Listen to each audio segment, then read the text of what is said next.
Çeçelerine izle, oyunların desle, ben faydasızlıkken şartlarıma. Oytamaya doğan yaplarıma,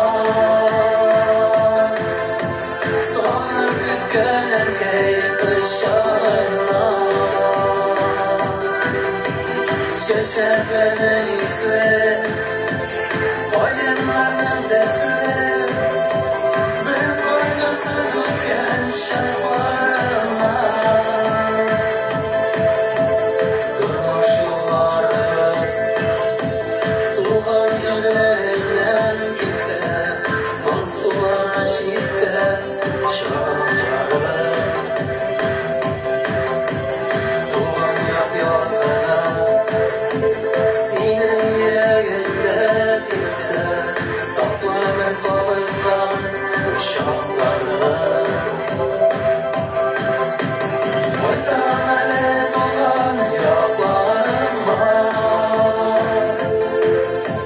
sonra dükkan erkeği ışığına.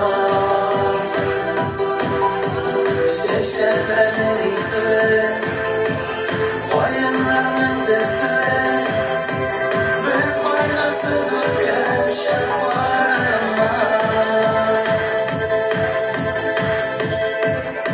Kızım Aynur, sizin ihtiyaclarınızga ilk zo'r rahmat.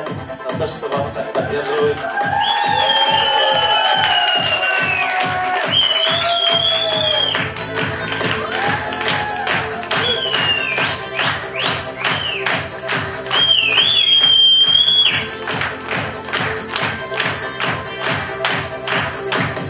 Oytamele dolan yaplarıma,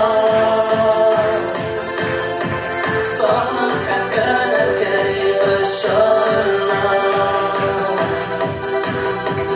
Çeçelerine izle, oyunların desle, ben faydasızlıkken şartlarıma.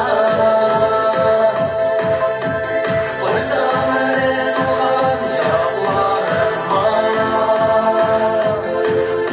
sağlık dükkan erkeği ışığına. Çeçelerine izle, oyunların desle, ben faydasızlıkken şartlarıma. Çeçelerine izle,